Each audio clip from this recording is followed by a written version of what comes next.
Warship, go F yourself.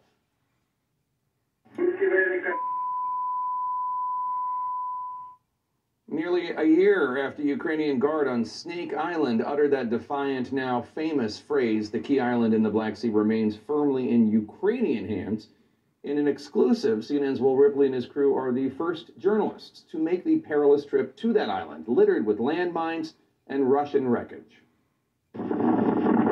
As the saying goes, whoever controls Snake Island controls the Black Sea. The safest way to get there? The Ukrainian military's inflatable speedboat, with seating for 6. It's small enough to stay out of sight. We are really getting tossed around out here, but we need to take a small boat because we need to stay out of the sights of Russian reconnaissance aircraft. Safer than a helicopter, but no protection from the Black Sea's big waves, bitter cold, and whipping winds, not to mention the mines. By the end of our stomach-turning journey, Snake Island's craggy cliffs are a welcome sight. Up close, a pier in pieces previews the destruction we're about to see. We enter Snake Island by climbing up a pile of half-sunken, slippery sea blocks. We're the first journalists allowed here since Ukraine recaptured Snake Island 5 months ago. Russia blanketed the island with booby traps before bailing out. The soldiers told us we need to follow in their footsteps exactly, and we need to be very careful where we step. This whole island is littered with landmines, unexploded ordnance, basically a powder keg. A powder keg with plenty of cats, wandering through the wreckage of 10 brutal months of war. Not a snake in sight. On February 24th, the first day of Russia's full-scale invasion, Russia's Black Sea flagship, the Moskva, aimed its arsenal at Snake Island, demanding dozens of Ukrainian defenders surrender or die.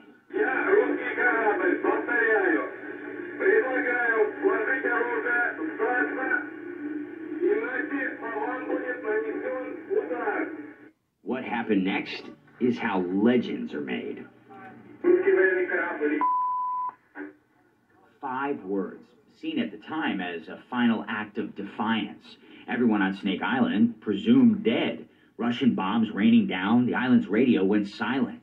Those 5 words, telling the Russian warship where to go, instantly iconic, inspiring t-shirts, postage stamps, pop songs.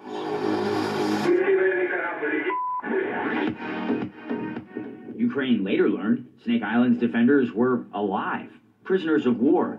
Some released in a POW swap earlier this year, others remain in Russian captivity. Is it intimidating to look out and see a giant Russian warship and know that you guys are a small group here? If anybody tells you it's not intimidating, he's a liar, says Fortuna, a volunteer soldier. It was chaos. The garrison here was small. Russia captured the island quickly. Taking the island back took a long time. On Snake Island, we find a graveyard of Russian weapons, the result of relentless Ukrainian attacks for several months earlier this year. This is one of Russia's most expensive anti-aircraft weapon systems. As you can see, not much use anymore. In April, Ukraine says its missiles sank the Moskva. Where did it go? The bottom of the Black Sea. A humiliated Kremlin says their flagship caught fire, sinking in stormy weather. In May, a Ukrainian drone strike on Snake Island turned this helicopter into a fireball. This is what's left of that Russian helicopter, pulverized, along with its crew of about 8 people. A twisted relic of Russia's ill-fated plan to transform this remote Black Sea outpost into a permanent aircraft carrier. What's it like to live out here? We need to be on guard 24/7, Fortuna says, so we never get bored. We notice his Russian accent. Turns out Fortuna was born in Russia. He moved to Ukraine and got married before the war. Now part of a Russian volunteer corps protecting Snake Island for Ukraine. How do you feel about Russia now? For us, they're enemies, no matter what. Most of the Russian volunteer corps lived in Ukraine before the invasion, he says. We were living life, had families, good jobs, and here comes Russia attacking us. If some other country attacked us, we would fight too. Life on Snake Island means almost total isolation. Soldiers tell me the simple act of switching on a cell phone brings Russian rockets within 40 minutes. They say Russia attacked the island just last month. We are now out of time. We've been on the island just about an hour, and it's important that we get off before the waves get too big and before the Russians know we're here. The Ukrainians say Russia blew up Snake Island's historic lighthouse and museum on the site of an ancient Greek temple. Evil spirits are rumored to roam these 46 acres of rock and sand, bearing witness to centuries of bloodshed. Ukraine is not the first nation to control Snake Island, but vows it will be the last.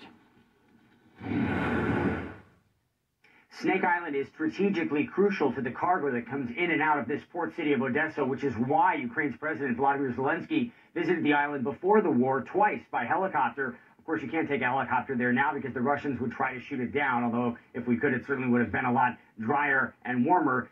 That said, Jake, President Zelensky due to visit President Biden at the White House tomorrow. He was in Bakhmut today, right on the front lines. He'll be in D.C. tomorrow. Just another example of how this media-savvy Ukrainian president is seizing the moment, just like he did at the beginning of the war with what happened with the soldiers on Snake Island. He broadcast their message to the nation. It united the nation and may have possibly helped change the course of the conflict early on.